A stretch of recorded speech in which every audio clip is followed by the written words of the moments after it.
Ma'am, Ram नगरी अयोध्या, भगवान राम की नगरी आई है, कैसा लग रहा है? अद्भुत। क्योंकि राम की नगरी हमेशा से एक सबके मन में रही है कि एक ऐसी कल्पना लोगों ने हमेशा से की है कि राम की नगरी कैसी होनी चाहिए। तो वो अब जाके कल्पना हम लोगों ने जो सोचा था, हमारे मन में जो एक दृश्य आता था राम राज्य का, या राम राज्य ऐसा होता था या ऐसा हो सकता है, तो वो आज हमारी हम सबकी जो कल्पना थी वो आज साकार हुई है, पूरा हुआ है। और रामनगरी तो हमेशा से मैं आती रही हूँ और पहले भी बहुत अच्छा लगता था, और आज उसकी और भव्यता बढ़ गई है, दिव्यता बढ़ गई है। तो अपने आप में एक अलग सा माहौल यहाँ पर नजर आता है। रामनगरी एंटर होते ही राम मैं महसूस करने लगती हूँ। पहले की अपेक्षा आपकी अयोध्या में काफी बदलाव है। किसको श्रेय देना चाहते हैं इसका? निश्चित रूप से भाजपा सरकार को, हमारे प्रधानमंत्री मोदी जी और उत्तर प्रदेश के मुख्यमंत्री योगी जी, जिनके अथक प्रयास के बाद जाकर के ये हम सबका सपना साकार हुआ है। तो उनको बहुत बहुत साधुवाद, बहुत बहुत धन्यवाद। हम सब भक्तजनों की कल्पना को, हमारे सपने को साकार करने के लिए। इसकी अगर बात की जाए कि अयोध्या का श्रेय योगी जी, मोदी जी को दिया जाए, तो कुछ लोग ये बोलते हैं, कहते हैं कि इसका श्रेय लेने के लिए राजनीतिक कोशिश की जा रही है। इस पर कैसे सोचती हैं आप? देखिए, राजनीतिक फायदा, लाभ उठाना या ना उठाना ये अलग विषय है। ये तो शुरू से हम सबकी इच्छा थी कि राम मंदिर बने और भव्य रूप में बने, और वो किसके द्वारा हुआ ये मायने नहीं रखता, लेकिन हम सबका जो एक बरसों पुराना जो सपना था वो पूरा हुआ, ये सबसे बड़ी विशेष बात है। और इसमें अगर मोदी जी और योगी जी उसमें भागीदारी बने, उनके द्वारा ये कार्य हुआ, माननीय सुप्रीम कोर्ट के द्वारा ये निर्णय लिया गया और इनके कार्यकाल में ये कार्य पूरा हुआ, तो ये श्रेय निश्चित रूप से उनको जाता है। और इसमें मैं राजनीति और ये इसका फायदा लाभ ये मैं नहीं समझती। ये भक्तजनों का सपना साकार हुआ है। प्रभु राम को जो एक भव्य मंदिर चाहिए था, उन्हें आवश्यकता थी एक दिव्य मंदिर, दिव्य स्थान की, तो पंडाल से लेकर के वो आज टेंट से निकल करके एक भव्य मंदिर में प्रस्थापित हुए हैं। तो ये हम सबके लिए बहुत ही गौरव का विषय है। आप भगवान राम के सम्मुख जब होती हैं तो क्या मन में आता है, कैसे? मैंने जब यहाँ पर दर्शन किया था, पिछली बार जब कार्यक्रम में आई थी, तो मुझे सौभाग्य मिला, प्रभु श्री राम का भव्य दर्शन करने का अवसर मिला। और दर्शन करने से पहले मैंने बहुत कुछ सोच रखा था कि ये बोलूंगी, ये कहूंगी, लेकिन वहां जाते ही ऐसा भाव विभोर हुई मेरी, तो आंखों में आंसू के अलावा कुछ भी नहीं थे, और बहुत ही सुंदर अनुभव था। वो अनुभव शब्दों में बयान कर पाना बहुत मुश्किल है। और प्रभु श्री राम के लिए जो हमारे अंदर जो एक पीड़ा थी, वो उस समय, उस दर्शन करते समय वो पीड़ा हमारे आंखों से छलकी आंसुओं के द्वारा। तो बस प्रभु श्री राम हम जैसा चाहते थे वैसे यहाँ पर प्रतिष्ठापित हुए हैं, ये हमारे लिए बहुत ही खुशी की बात है। आप अयोध्या भव्य मंदिर में विराजमान हो गए, क्या आप ये भी चाहते हैं कि अयोध्या के बाद काशी और मथुरा का भी नंबर लगे?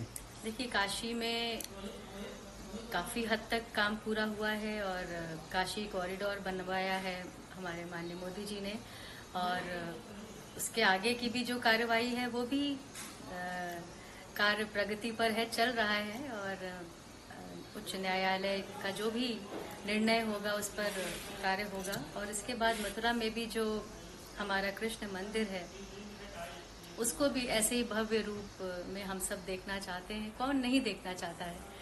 हमारी तो आस्था शुरू से प्रभु श्री राम हो, चाहे कृष्ण हो, चाहे शिव शंकर हो, कोई भी देवी देवता हो, हमारी आस्था बचपन से हम सबके मनों में, दिलों में जुड़ी हुई है प्रभु से। तो हम सब चाहते हैं कि प्रभु का जहाँ जहाँ भी स्थान है वो भव्य रूप में हो, दिव्य रूप में हो। आप काफी पहले भगवान राम के भजन गाती हैं, सबसे लोकप्रिय भजन आपके लिए कौन सा है? किसका श्रेय किसको देती हैं? कैसे इतना लोकप्रिय भजन आपके दिमाग में आया? कहाँ ये से तो प्रेरणा मिलती है? मैं प्रभु श्री राम की कृपा समझती हूँ, प्रभु श्री कृष्ण की कृपा समझती हूँ, क्योंकि मैं बचपन से भजन गा रही हूँ। और जब मैंने सन 2000 में कभी राम बनके कभी श्याम बनके गाया, तो वो उस एल्बम पर उन सारे गानों पर प्रभु की तो ऐसी असीम कृपा बरसी कि मैंने खुद नहीं सोचा था कि ये एल्बम इतना पॉपुलर होगा, कि मेरे करियर का एक माइलस्टोन बन जाएगा, मील का पत्थर साबित होगा मेरे लिए। तो आज भी मैं उसी भजन के द्वारा जानी जाती हूँ, पहचानी जाती हूँ। तो ये मेरे लिए बहुत ही गौरव की बात है और प्रभु राम की बड़ी कृपा है। अब तो भगवान रामला विराजमान हो चुके हैं, उनके लिए कौन से भजन गाना चाहेंगी या कौन से तैयारी कर रखी है? मैंने बहुत सारे भजन गाए जब हमारे मोदी जी यहाँ पर उद्घाटन के लिए आए थे राम मंदिर का। उस दौरान भी मेरे कार्यक्रम हुए थे और बहुत सारे भजन गाए। उसी कड़ी में एक भजन मैं सुनाना चाहूंगी।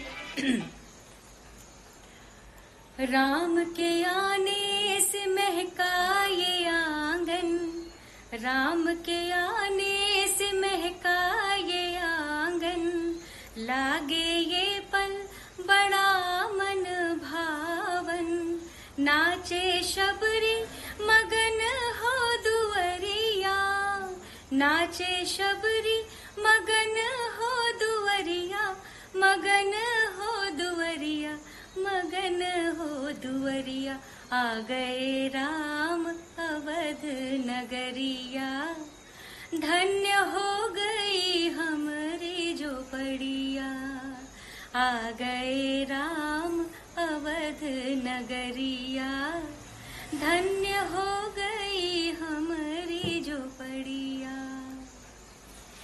आपने भजन के साथ साथ महिलाओं पे भी बहुत सारा काम किया समाज के लिए। आज महिलाओं का जो स्तर है, महिलाओं को लेकर के लगातार वो हो रही हैं, इसको लेकर के क्या संदेश देना चाहेंगे? बहुत खुशी की बात है कि आज हर क्षेत्र में आप देखिए महिलाओं का बोलबाला है। महिलाएं किसी भी रूप में पुरुषों से कम नहीं है, बल्कि पुरुषों के साथ कंधे से कंधा मिलाकर महिलाएं हर क्षेत्र में काम कर रही हैं और बड़े ईमानदारी से मान सम्मान के साथ अपने स्वाभिमान के साथ कार्य कर रही हैं। इसमें कहीं ना कहीं बहुत श्रेय जाता है हमारे सोच को, हमारे जो सोच में परिवर्तन आया, क्योंकि पहले तो महिलाओं को घर से निकलने की अनुमति नहीं होती थी, लेकिन धीरे धीरे बदलाव आया। महिलाएं पढ़ने लिखने लगी, बेटियों को माँ बाप पढ़ाने लिखाने लगे, स्कूल भेजने लगे और आज ये आलम है कि आज घर की बच्चियां हों, बहुएं हों, हर तरह से सक्षम हैं। उन्हें किसी भी तरीके से पढ़ाई लिखाई के लिए रोक टोक नहीं है। वो जिस क्षेत्र में अपना करियर बनाना चाहती हैं बनाती हैं। उनको हर तरह का सहयोग भी मिलता है, चाहे वो माँ बाप से हो या ससुराल में भी जाकर के बहुत सी बहुएं पढ़ाई लिखाई करती हैं। तो ये बहुत ही अच्छी बात है, बहुत ही पॉजिटिव बात है कि हम सबके अंदर इतनी जागरूकता है कि हमने अपनी बेटियों को मान सम्मान देना शुरू किया है। और जहाँ बेटी का मान सम्मान होगा तो वो देश अपने आप ही समृद्ध बनेगा।